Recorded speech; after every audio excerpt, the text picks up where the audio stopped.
Olá pessoas, quem fala aqui é Belmiro, bem-vindos e bem-vindas ao nosso podcast. Vamos aqui continuar com o estudo das profissões, com regulamentação específica em direito do trabalho. E vamos logo começar porque tem muita coisa pela frente. A gente terminou o episódio passado indo na linha ordem alfabética, a gente terminou com os motoristas profissionais, que foi um tema bastante, inclusive, prolongado. E vamos começar agora a falar dos músicos profissionais.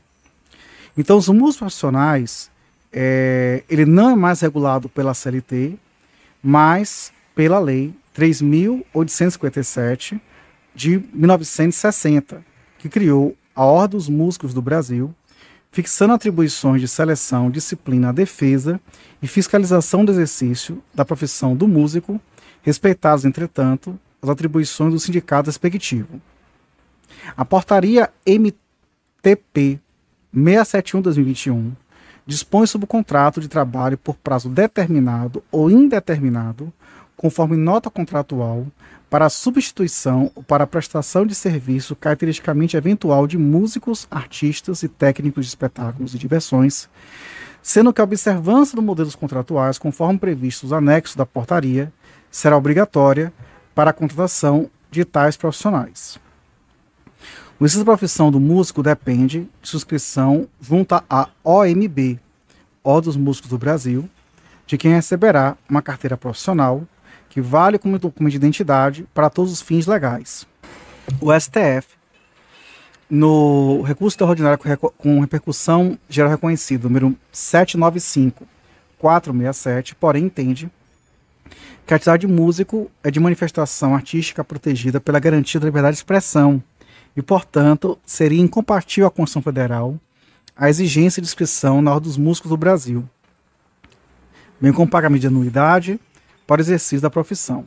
Toda sorte, a carteira da OMB não substitui a CTPS quando se tratar de relação empregatícia.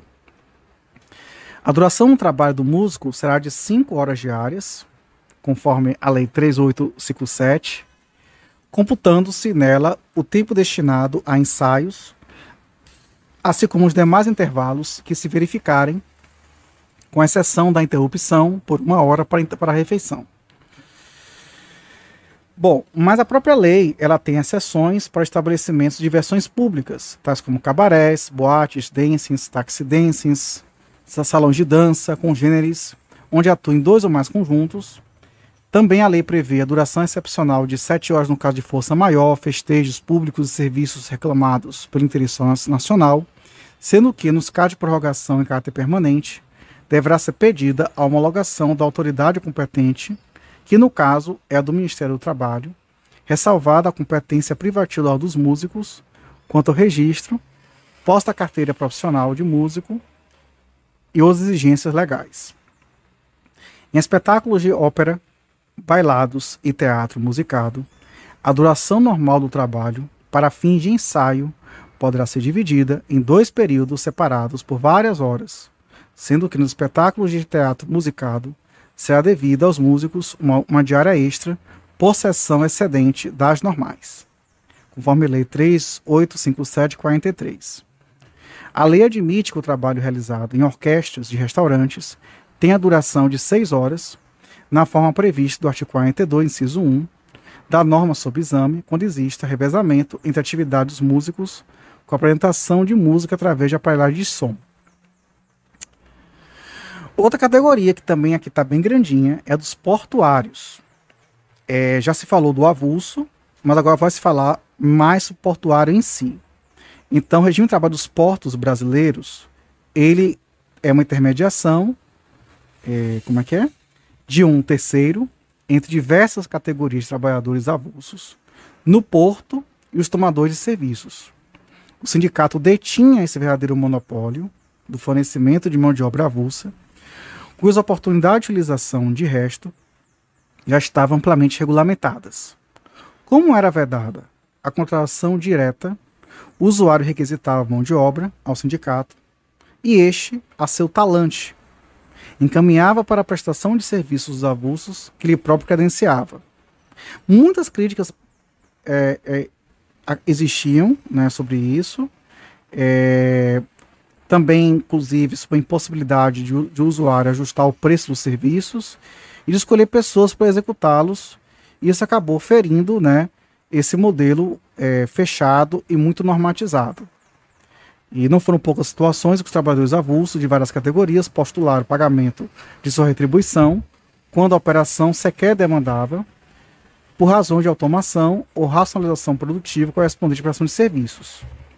Então, a respeito da obrigatoriedade ou não da requisição de vigia portuário nos chamados terminais privativos, o TST pacificou a matéria ao editar a súmula 309, que diz que, em se tratando de terminais privativos destinados à navegação de cabotagem ou de longo curso, não é obrigatória a requisição de vigia portuário indicado por sindicato.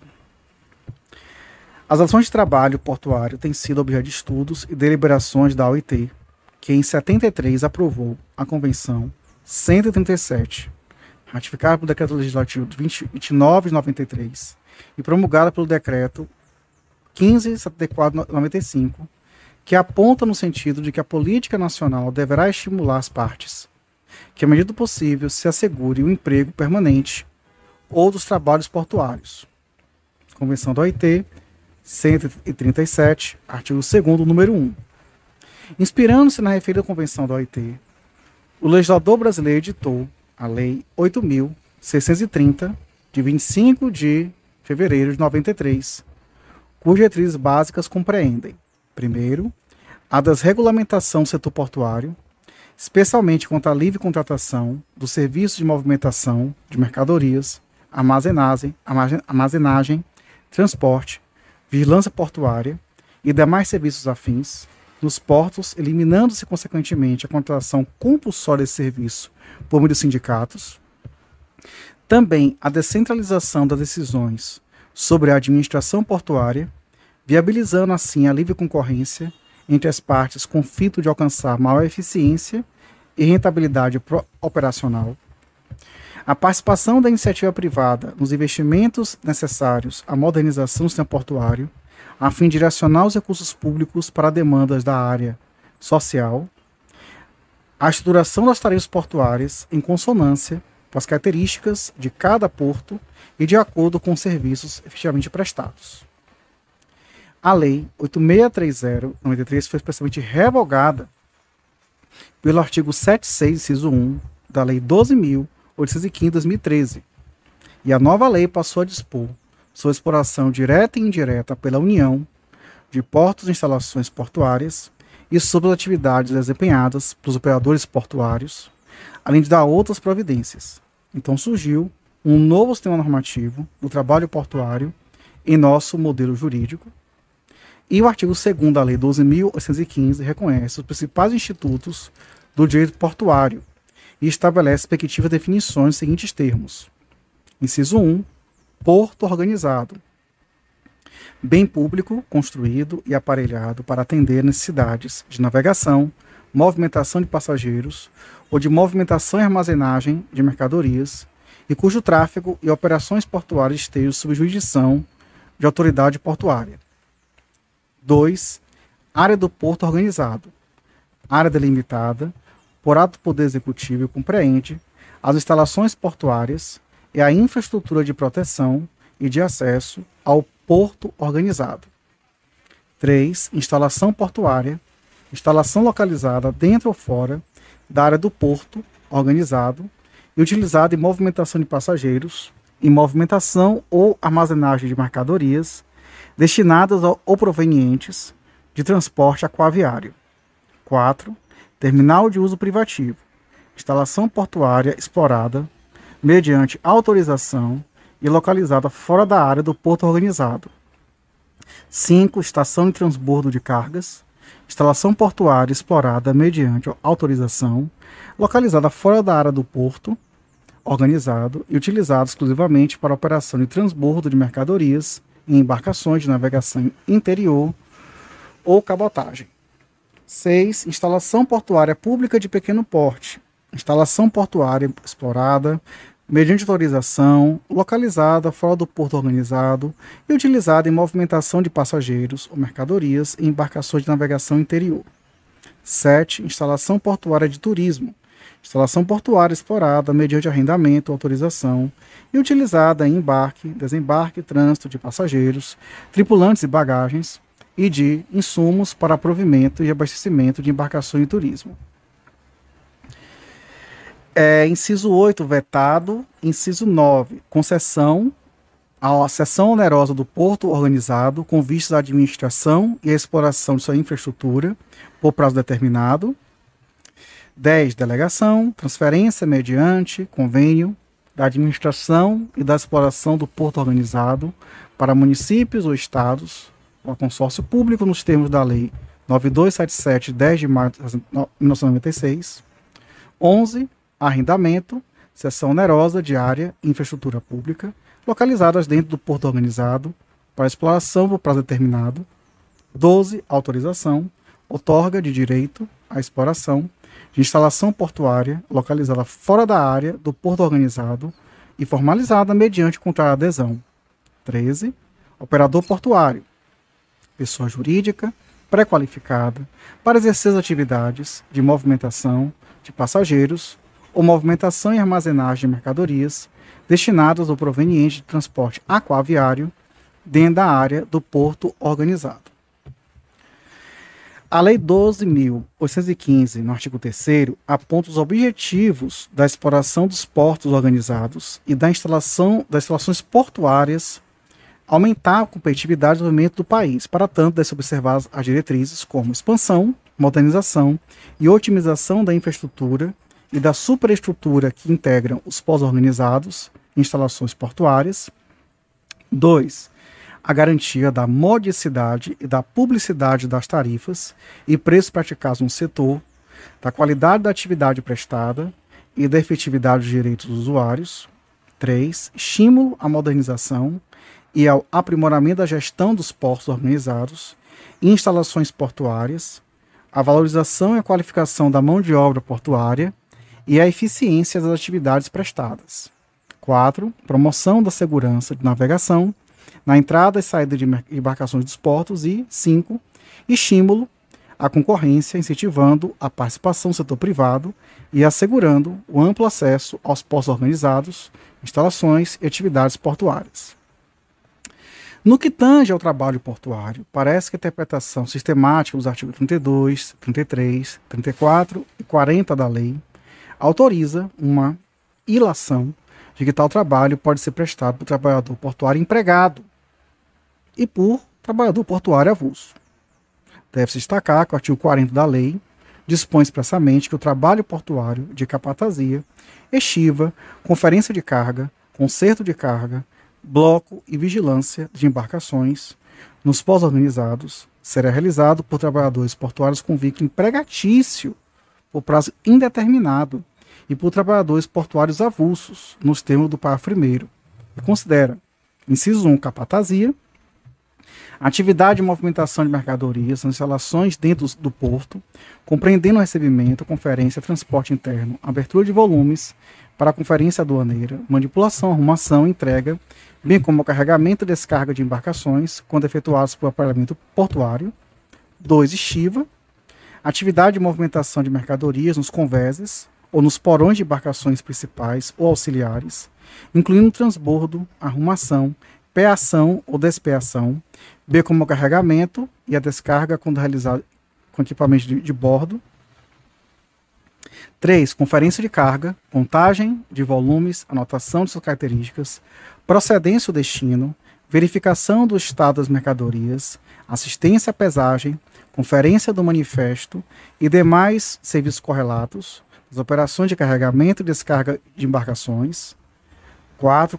Conserto de carga, reparo e restauração das embalagens de mercadorias, nas operações de carregamento e descarga de embarcações, reembalagem, marcação, remarcação, carimbagem, etiquetagem, abertura de volumes para vistoria e posterior recomposição. 5. Vigilância de embarcações, atividade de fiscalização de entrada e saída de pessoas a bordo de embarcações atracadas ou fundeadas ao largo, bem como da movimentação de mercadorias nos portalós rampas, porões, conveses, plataformas em outros locais da embarcação. E 6. Bloco, atividade de limpeza e conservação de embarcações mercantes e de seus tanques, incluindo batimento de ferrugem, pintura, reparos de pequena monta e serviços correlatos. O parágrafo 2º do artigo 40 da Lei 12.815, que é de duvidosa constitucionalidade, ele parece violar a igualdade quando dispõe que a contratação de trabalhadores portuários de capatazia, bloco e estiva será feita por portuários avulsos. Então, acredito que está sob dizer que estes serão avulsos registrados.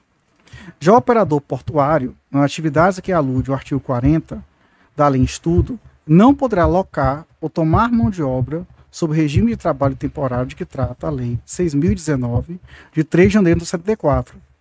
A não observância de tal regra, no nosso sentir, implica reconhecimento de vínculo empregatício direto entre o trabalhador temporário e o tomador de seus serviços. Então não aplica aquela lei do trabalhador terceirizado. Os profissionais que exercem atividades previstas no artigo 40, caput, da Lei 12.815, constituem categorias profissionais diferenciadas. E dispõe o artigo 32 dessa lei que os operadores portuários devem constituir, em cada porto organizado, um órgão de gestão de mão de obra do trabalho portuário, órgão, cabendo-lhe, inciso 1, administrar o fornecimento da mão de obra do trabalhador portuário e do trabalhador portuário avulso. 2. Manter com exclusividade o cadastro do trabalhador portuário e o registro do trabalhador portuário avulso. 3. Treinar e habilitar profissionalmente o trabalhador portuário, inscrevendo no cadastro. 4. Selecionar e registrar o trabalhador portuário avulso. 5. Estabelecer o número de vagas, a forma, a periodicidade para acesso ao registro do trabalhador portuário avulso. 6. Expedir os documentos de identificação do trabalhador portuário. E 7. Arrecadar e repassar aos beneficiários os valores devidos pelos operadores portuários relativos à remuneração do trabalhador portuário avulso e aos correspondentes encargos fiscais, sociais e previdenciários. O parágrafo 1 do artigo 32 da Lei 12.815 enaltece a hierarquia das normas coletivas negociadas nos seguintes termos: caso celebrado o contrato, acordo ou convenção coletiva de trabalho em trabalhadores e tomadores de serviços, o disposto no instrumento precederá o órgão gestor e dispensará sua intervenção nas relações de capital e trabalho no porto. Quanto ao trabalhador portuário avulso, o artigo 33 da Lei 12.815 dispõe expressamente que, artigo 33, compete ao órgão, ao trabalho portuário avulso, inciso 1, aplicar, quando couber, normas disciplinares previstas em lei, contrato, convenção ou acordo coletivo de trabalho, no caso de transgressão disciplinar, as seguintes penalidades: a linha A, repressão verbal ou por escrito; a linha B, suspensão do registro do período de 10 a 30 dias; ou, a linha C, cancelamento do registro. Inciso 2, promover, a linha A, formação profissional do trabalhador portuário e do trabalhador portuário avulso, adequando-a aos modernos processos de movimentação de carga e operação de aparelhos e equipamentos portuários. B. Treinamento multifuncional do trabalhador portuário e do trabalhador portuário avulso. E C. Criação de programas de realocação, de cancelamento do registro, sem ônus para o trabalhador. 3. Arrecadar e repassar aos beneficiários contribuições destinadas a incentivar o cancelamento do registro e a aposentadoria voluntária. 4. Arrecadar as contribuições destinadas ao custeio do órgão. 5. Zelar pelas normas de saúde, higiene e segurança do trabalho portuário avulso. E 6. Submeter à administração do porto propostas para aprimoramento da operação portuária e valorização econômica do porto. O órgão não responde por prejuízos causados pelos trabalhadores portuários avulsos aos tomadores dos seus serviços ou terceiros, mas responde solidariamente com os operadores portuários pela remuneração devida ao trabalhador portuário avulso e pelas indenizações decorrentes do acidente de trabalho, sendo certo que o exercício das atribuições previstas no artigo 32 e 33 da referida lei pelo ógmo, não implica vínculo empregatício com o trabalhador portuário avulso. Não obstante, o ógmo pode ceder trabalhador portuário avulso em caráter permanente ao operador portuário, mas a gestão da mão de obra do trabalho portuário avulso deve observar as normas do contrato, convenção ou acordo coletivo de trabalho. De acordo com o artigo 37 da lei, é obrigatória a constituição no âmbito do ógmo de uma comissão paritária para solucionar litígio decorrente da aplicação do disposto dos artigos 32, 33 e 35. E havendo impasse na solução de conflitos, as partes deverão recorrer à arbitragem de ofertas finais. Está na lei, artigo 37, parágrafo 1º a 4º. A natureza jurídica do ógmo é de instituição de utilidade pública, sendo-lhe vedado ter fins lucrativos, prestar serviço a terceiros ou exercer qualquer atividade não vinculada à gestão de mão de obra. Também incumbe ao ógmo, nos termos do artigo 41 da lei, organizar e manter cadastro de trabalhadores portuários habilitados ao desempenho das atividades referidas no parágrafo 1º do artigo 36 e organizar e manter o registro dos trabalhadores portuários avulsos. A inscrição do cadastro do trabalhador portuário dependerá exclusivamente de pré-reabilitação profissional do trabalhador interessado, mediante treinamento realizado em entidade indicada pelo órgão de gestão de mão de obra. O ingresso no registro do trabalhador portuário avulso depende de prévia seleção e inscrição no cadastro, obedecida a disponibilidade de vagas e a ordem cronológica de inscrição do cadastro. Nos termos do parágrafo 3º do artigo 41 da lei, a inscrição no cadastro e o registro do trabalhador portuário extinguem-se por morte ou cancelamento. Então, vale dizer que a aposentadoria espontânea do trabalhador portuário não é mais causa de extinção da inscrição do cadastro ou registro, como está previsto na MP 595. Nesse sentido, o TST, numa sessão realizada em 15 de outubro de 2012, no instante de constitucionalidade, número aqui gigante, conferiu interpretação conforme a Constituição, interpretando a lei, firma entendimento que a aposentadoria espontânea do trabalhador avulso não acarreta seu descredenciamento automático do ógmo. Tá? Muito bem. Então, desse modo, tanto os trabalhadores com vínculo de emprego como os avulsos possuem direito de continuar prestando serviços à aposentadoria espontânea nos termos do artigo 7º, inciso 34 da Constituição Federal. Então, é importante lembrar que a seleção e o registro do trabalhador portuário avulso serão feitos pelo órgão de gestão de mão de obra avulsa, de acordo com as normas estabelecidas em contrato, convenção ou acordo coletivo de trabalho, sendo certo que, de acordo com o artigo 43 da mesma lei, a remuneração, a definição das funções, a composição dos termos e as demais condições do trabalho avulso serão objeto de negociação entre as entidades representativas dos trabalhadores portuários avulsos e dos operadores portuários, sendo certo que tal negociação deverá contemplar a garantia de renda mínima inserida no item 2 do artigo 2º da Convenção 137 da OIT. Também destaque que o artigo 44 da lei inova ao facultar aos titulares de instalações portuárias sujeitas a regime de autorização a contratação do trabalhador a prazo indeterminado, observado o disposto no contrato, convenção, acordo coletivo de trabalho. Vamos falar agora de professores agora. Então, a profissão do professor em estabelecimentos particulares de ensino, ela tem a regulamentação dos artigos 317 a 324 da CLT. Para ser professor nos referidos estabelecimentos, a lei exige apenas habilitação e registro no Ministério da Educação.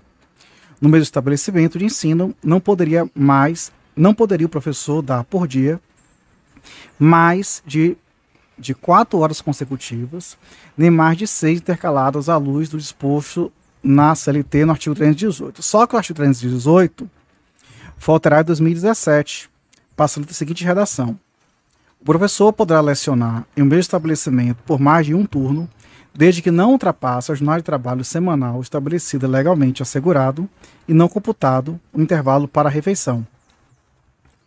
No que concerne ao alcance da norma prevista no artigo 318, o TST editou, antes da lei, as seguintes OJs. Primeira, que é a 206, excedida a jornada máxima, Artigo 318 da CLT, as horas excedentes devem ser remuneradas com adicional mínimo de 50%. A OJ 393, que diz a contraprestação mensal devida ao professor que trabalha no limite máximo de jornada previsto aos 318 de um salário mínimo integral, não se cogitando um pagamento proporcional em relação à jornada prevista no artigo 713 da Constituição. Essas duas OJs deverão ser alteradas para se adequarem ao novo texto do artigo 318 da CLT. Cabe ao TST, inclusive, analisar a questão sob o enfoque do direito adquirido, do ajuízo perfeito, para os contratos vigentes na publicação da lei, bem como o princípio da vedação e retrocesso social. Também é importante registrar que na tramitação do projeto de lei 71 de 2011, que resultou nessa lei daí, houve divergências entre parlamentares, conforme alguns debates aqui colacionados. Com relação à janela, editou o precedente normativo 31, que os tempos vagos ou janelas em que o professor ficar à disposição do curso serão remunerados como aula no limite de 1 hora diária por unidade. Aos professores é vedado aos domingos a regência de aulas e trabalho em exames, conforme o artigo 319 da CLT. A remuneração dos professores será fixada pelo número de aulas semanais, na conformidade dos horários, observando o seguinte: o pagamento far-se-á mensalmente, considerando-se para esse efeito cada mês constituído de 4 semanas e meia. Vencido cada mês, será descontado na remuneração do professor a importância correspondente ao número de aulas que tiver faltado. E não serão descontadas, no decurso de 9 dias, as faltas verificadas por motivo de gala ou de luto, em consequência de falecimento do cônjuge, do pai ou da mãe ou de filho. Sempre que o estabelecimento de ensino tiver necessidade de aumentar o número de aulas marcado nos horários, remunerará o professor, findo cada mês, com a importância correspondente ao número de aulas excedentes. O artigo 244 do TST, a OJ 244 do TST, reconhece a validade da redução do número de aulas em razão de diminuição de alunos e, consequentemente, o salário do professor, nos seguintes termos: a redução de carga horária do professor, em virtude da redução do número de alunos, não constitui alteração contratual, uma vez que não implica redução do valor da hora-aula. No mesmo sentido, dispõe o precedente normativo 78 do TST, que não configura redução salarial ilegal a diminuição de carga horária motivada por inevitável supressão de aulas eventuais ou de turmas. Consoante o artigo 322 da CLT, com a nova redação pela Lei 9.395, no período de exames ou uniférios escolares, é assegurado aos professores o pagamento, na mesma periodicidade contratual, da remuneração por eles percebida, na conformidade dos horários durante o período de aulas. Não se exigirá dos professores, no período de exames, a prestação de mais de 8 horas de trabalho diário, salvo mediante pagamento complementar de cada hora excedente, pelo preço correspondente ao de uma aula. No período de férias, não se poderá exigir do professor outros serviços senão os relacionados, no caso férias escolares, à realização de exames. E na hipótese de dispensa sem justa causa, ao término do ano letivo do curso de férias escolares, é assegurado ao professor o pagamento no que se refere ao caput do artigo. Sobre o professor, o TST editou algumas súmulas. A súmula 10, que fala da dispensa sem justa causa, que diz que ao término do ano letivo do curso ou no curso de férias escolares, aviso prévio, o direito dos salários do período de férias escolares assegurados aos professores não exclui o direito ao aviso prévio na hipótese de dispensa de justa causa ao término do ano letivo ou no curso das férias escolares. Temos a súmula 351, que fala do repouso semanal remunerado. O professor recebe o salário mensal à base de hora-aula, tem direito ao acréscimo de um sexto ativo de repouso semanal remunerado, considerando-se para este fim o mês de 4 semanas e meia. E diz o artigo 323 da CLT que não será permitido o funcionamento do estabelecimento particular de ensino que não remunere condignamente os seus professores ou não lhes pague pontualmente a remuneração a cada mês, competindo ao Ministério da Educação e Cultura fixar os critérios para a determinação da condigna remuneração aos professores, bem como assegurar a execução do preceito desse artigo.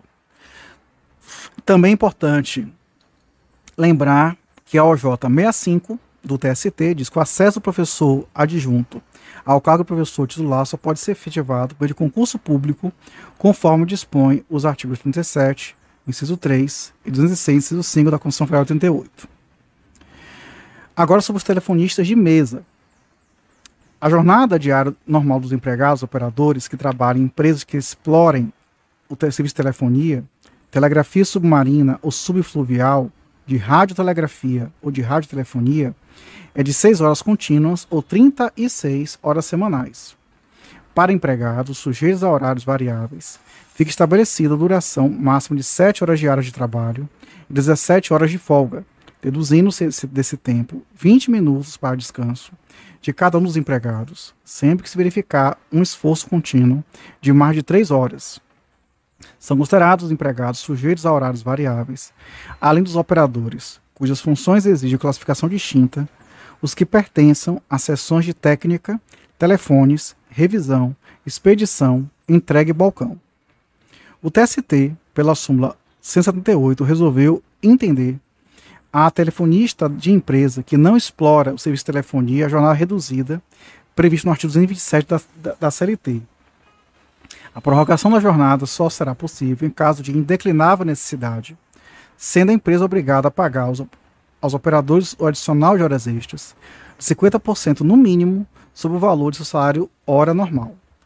Também preceitua o parágrafo 2º do artigo 227 da CLT que o trabalho aos domingos, feriados e dias santos de guarda será considerado extraordinário e obedecerá, quanto à sua execução e remuneração, ao que dispuserem empregadores e empregados, em acordo com os respectivos sindicatos, em convenção coletiva de trabalho.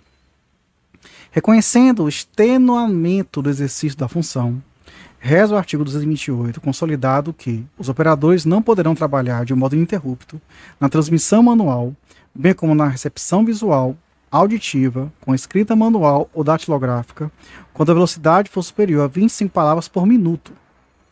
E a direção das empresas deverá organizar as turmas de empregados para a execução dos seus serviços, de maneira que prevaleça sempre o revezamento entre os que exercem a mesma função, quer em escalas diurnas, quer em noturnas, CLT, artigo 230, sendo permitido aos empregados que exerçam a mesma função entre si a troca de turmas, desde que isso não importe em prejuízo dos serviços, cabendo ao chefe ou encarregado resolver sua oportunidade ou a possibilidade dessa medida, observando-se as prescrições legais. As empresas não poderão organizar horários que obriguem os empregados a fazer a refeição do almoço antes das 10 e depois das 13 horas, e a jantar antes das 16 e depois das 9h30 da manhã. Antes das 16 horas e depois das 19h30, que é de noite. As condições especiais acima apontadas não se aplicam aos operadores de radiotelegrafia embarcados em navios ou aeronaves. Quanto ao telemarketing, a OJ 273 do TST sedimentou inicialmente o entendimento de que a jornada reduzida da CLT não é aplicável por analogia ao operador de televendas, que não exerce sua atividade exclusivamente como telefonista, pois naquela função não opera a mesa de transmissão, fazendo uso apenas de telefones comuns para atender e lá. Entretanto, o verbete foi cancelado, o que abre espaço para a construção de nova hermenêutica a respeito da aplicação analógica do artigo 227 da CLT dos operadores de telemarketing. Nesse sentido, já tem inclusive precedente no próprio TST a respeito disto. Sobre os vigilantes, a profissão do vigilante é prevista na Lei 7.102, de 20 de julho de 1983, que dispõe sobre a segurança para estabelecimentos financeiros, empresas de vigilância e transporte de valores. O artigo 1º da Lei 7.002, com a redação dada pela Lei 9.017/95, veda o funcionamento de qualquer estabelecimento financeiro onde haja guarda de valores ou movimento numerário que não possua sistema de segurança aprovado pelo Ministério da Justiça na forma da lei.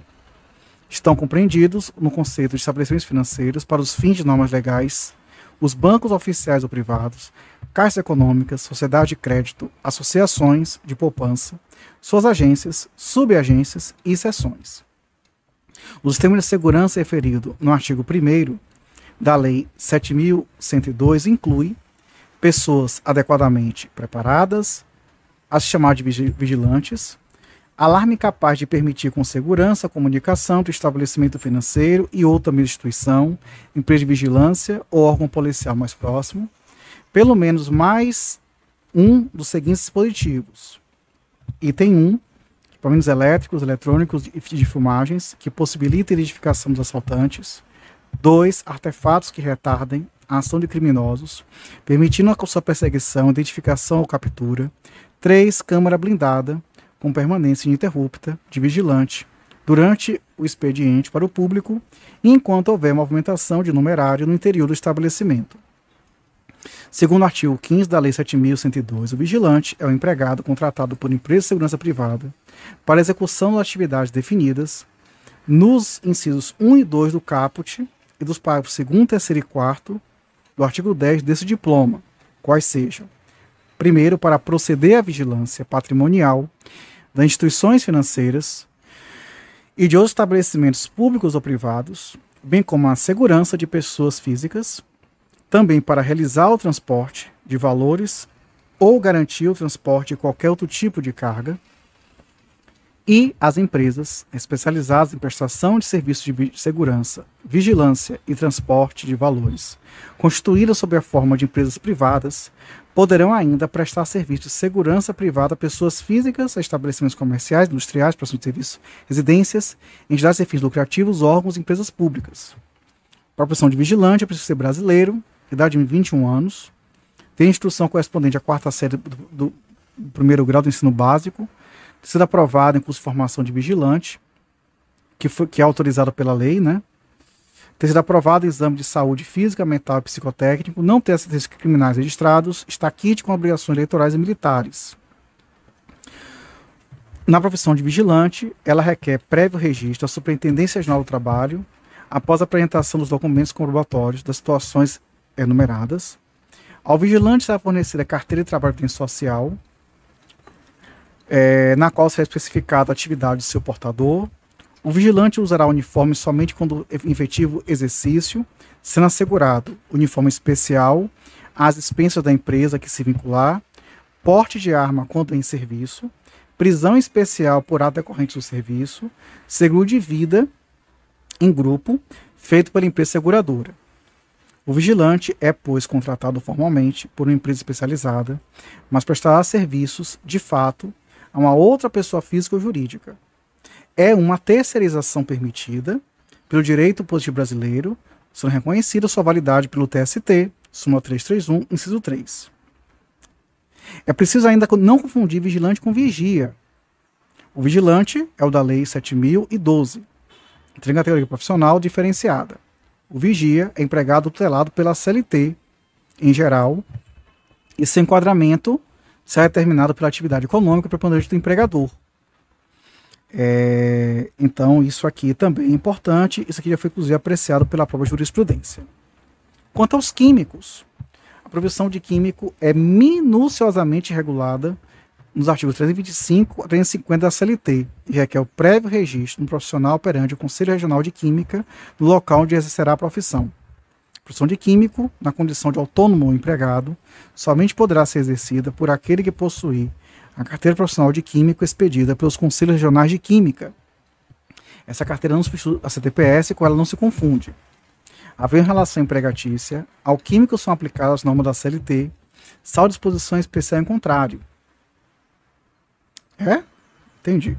O exercício da profissão de químico compreende fabricação de produtos e subprodutos de químicos, com seus diversos graus de pureza, análise química, elaboração de pareceres, atestados e projetos para especialidade e sua execução, perícia civil ou judiciária sobre a matéria, direção e responsabilidade de laboratórios ou departamentos de químicos, de indústrias e empresas comerciais, o magistério nas cadeiras de química, dos cursos especializados em química, a engenharia química, e é obrigatória a admissão de químicos dos seguintes tipos de indústria: fabricação de produtos químicos, que mantém o laboratório de controle químico, de fabricação de produtos industriais que são obtidos por meio de reações químicas dirigidas, tais como cimento, açúcar e álcool, vidro, curtume, massas plásticas artificiais, explosivos, derivados de carvão ou de petróleo, refinação de óleos vegetais ou minerais, sabão, celulose e derivados. O nome do químico, responsável pela fabricação dos produtos de uma fábrica, usina ou laboratório, deverá figurar nos rótulos, faturas e anúncios, compreendido entre esses últimos a legenda impressa de cartas e sobrecartas. Conforme a Lei 4.950, o salário profissional do químico está classificado de acordo com a duração das atividades respectivas. Então, para atividades e tarefas que exigem até 6 horas diárias de serviço, o salário profissional é igual a 6 vezes o salário mínimo. Para atividades e tarefas que exigem serviços acima de 6 horas diárias, o salário profissional é fixado tomando por base o custo da hora estabelecido no artigo 5º da lei, com acréscimo de 25%. Só que a Constituição, aumenta para 50%. Existe distinção ainda com relação aos 2 níveis de salário profissional. Um para os diplomados em cursos universitários regulares com duração de 4 anos, que é de 6 salários mínimos comuns vigentes do país, e para os diplomados em nível superior com duração inferior a 4 anos, 5 salários mínimos comuns. Com relação aos trabalhadores em petróleo, o regime de trabalho dos empregados em atividade de exploração, perfuração, produção e refinação do petróleo, industrialização do xisto, indústria petroquímica e transporte de petróleo e seus derivados, por meio de dutos, regulado pela Lei 5.811, de 11 de outubro de 72. Essa lei, em tese, feriria uma proteção para o trabalhador, que contraria as normas gerais de duração do trabalho.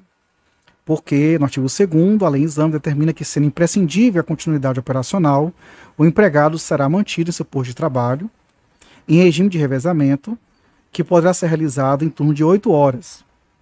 E a referida disposição normativa admite ainda a utilização do turno de 12 horas restrita a situações especiais como atividade de exploração, perfuração, produção e transferência do petróleo no mar, atividade de exploração, perfuração e produção de petróleo em áreas terrestres distantes ou difícil acesso, para garantir a normalidade das operações ou para atender os imperativos da segurança industrial, poderá ser exigida, mediante pagamento em dobro da hora de repouso e alimentação, a disponibilidade do empregado no local de trabalho ou nas suas proximidades durante o intervalo destinado a repouso e alimentação.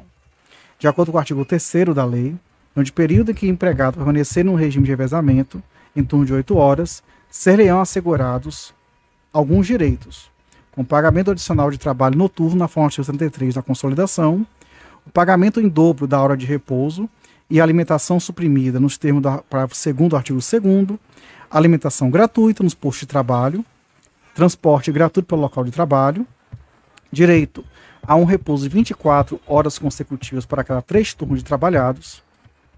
E além destes, os trabalhadores da Petrobras vêm conquistando outros direitos por meio de acordos coletivos de trabalho, como, por exemplo, a remuneração mínima por nível de regime, a RMNR, que foi instituída pela Petrobras, e o TST, nos incidentes de recursos e serviços repetitivos, fixou uma tese que essa RMNR tem algum tipo de base legal. Ao empregado que trabalhar num regime de revezamento no turno de 12 horas, serão assegurados, além dos já previstos nas alíneas precedentes, os seguintes direitos: alojamento coletivo gratuito e adequado ao seu descanso e higiene, repouso de 24 horas consecutivas para cada turno trabalhado, e sempre que for imprescindível a continuidade operacional durante as 24 horas do dia, o empregado com responsabilidade de supervisão das operações, ou engajado em trabalho de geologia de poço, ou ainda em trabalho de apoio operacional, poderá ser mantido no regime de sobreaviso, entendendo-se como aquele em que o empregado permanece à disposição do empregador por um período de 24 horas para prestar assistência aos trabalhos normais ou para atender necessidades ocasionais de operação. Em cada jornada de sobreaviso, o trabalho efetivo não poderá exceder 12 horas. E durante o período em que permanecer no regime de sobreaviso, serão assegurados aos empregados, além dos direitos já previstos, o repouso de 24 horas, consecutivos para cada 24 horas de sobreaviso, remuneração adicional correspondente a no mínimo 20% do salário básico para compensar a eventualidade de trabalho noturno ou a variação da hora de repouso. E o repouso concedido nos termos da Lei 5811 quita a obrigação patronal relativa ao repouso semanal remunerado, de que trata a Lei 605 de 1949. O empregado não poderá permanecer em serviço no regime de revezamento previsto para situações especiais de que tratam as alíneas A e B do parágrafo 1º do artigo 2º, nem no regime estabelecido no artigo 5º por período superior a 15 dias consecutivos, e sempre que por iniciativa do empregador for alterado o regime de trabalho do empregado, com a redução ou supressão das vantagens inerentes aos regimes instituídos na lei, ser-lhe-á assegurar o direito de percepção de uma indenização correspondente a um só pagamento igual à média das vantagens previstas na lei, percebidos nos últimos 12 meses anteriores à mudança para cada ano ou fração igual ou superior a 6 meses de permanência no regime de revezamento ou de sobreaviso. A variação de horário em escalas de revezamento diurno, noturno ou misto será estabelecida pelo empregador com obediência aos preceitos da lei, não constituindo alteração ilícita à exclusão do empregado do regime de revezamento, cabendo-lhe exclusivamente, nesta hipótese, o pagamento da indenização apontada. Agora, noturno, o TST editou a súmula 112, e que diz que não é aplicada a hora reduzida. Não é aplicada, isso mesmo? Não é aplicada a hora reduzida, 52 minutos e 30 segundos para essa categoria profissional. Com os operadores cinematográficos, o artigo 234 da CLT diz que a duração tem que ser de até 6 horas, inclusive os seus ajudantes. Tem uma distribuição de 5 horas consecutivas em trabalho de cabine durante o funcionamento cinematográfico, um período suplementar até no máximo de 1 hora para a limpeza e lubrificação dos aparelhos de projeção, e essa prestação de serviço além da jornada diária máxima assegura ao empregado o direito de perceber adicional de 50%. Nos estabelecimentos de funcionamento noturno, é facultado aos operadores cinematográficos e seus ajudantes, mediante acordo com o contrato coletivo de trabalho, e com acréscimo de 50% da hora normal, executar o trabalho em sessões diurnas extraordinárias e cumulativamente nas noturnas, desde que isso verifique até 3 vezes por semana, ou entre sessões diurnas e noturnas, haja um intervalo de 1 hora no mínimo de descanso. A duração do trabalho cumulativo focalizado não poderá exceder 10 horas. O intervalo interjornada aqui é diferente, é de 12 horas, entre um dia e outro. E as condições especiais de trabalho nas cabines cinematográficas encontram-se também previstas na portaria do Ministério do Trabalho 30, de 7 de fevereiro de 58, que regula as normas técnicas que devem existir nos locais. Bom, acabando aqui nosso episódio, e esse tema de profissões regulamentadas, a gente tem que lembrar o seguinte, que tem muitas outras profissões regulamentadas que não foram comentadas aqui. Então, eu vou citar aqui quais são elas. Todas elas têm lei, mas assim, não vou ficar lendo cada lei qual é, mas vou dizer quais são aquelas que têm lei. Então, tem regulação expressa o administrador, o agrimensor, o analista laboratorial, o arquivista, o assistente social, o atuário, o bibliotecário, o biólogo e biomédico, bombeiro civil, carregador e transporte de bagagens, cargos restaurantes de estrada de ferro, conferente de carga e descarga, consertador de carga e descarga, contabilista, corretor de fundos públicos, corretor de imóveis, corretor de navios, corretor de seguros, despachante aduaneiro, economista, economista doméstico, enfermeiro, engenheiro, estatístico, farmacêutico, fisioterapeuta, terapeuta ocupacional, fonoaudiólogo, geólogo, geógrafo, guardador e lavador de veículos, técnico laboratório, leiloeiro, leiloeiro rural, massagista, médico veterinário, meteorologista, museólogo, nutricionista, odontologista, orientador educacional, pescador, petroquímico, propagandista e vendedor de produtos farmacêuticos, prosidentária, psicólogo, publicitário, radialista, técnico em radiologia, relações públicas, secretário executivo e técnico de secretariado, segurança do trabalho, sociólogo, sociólogo, incrível. Não é um problema, mas é porque, né, imagine, quer dizer, é uma profissão de grande importância, inclusive tem regulamentação.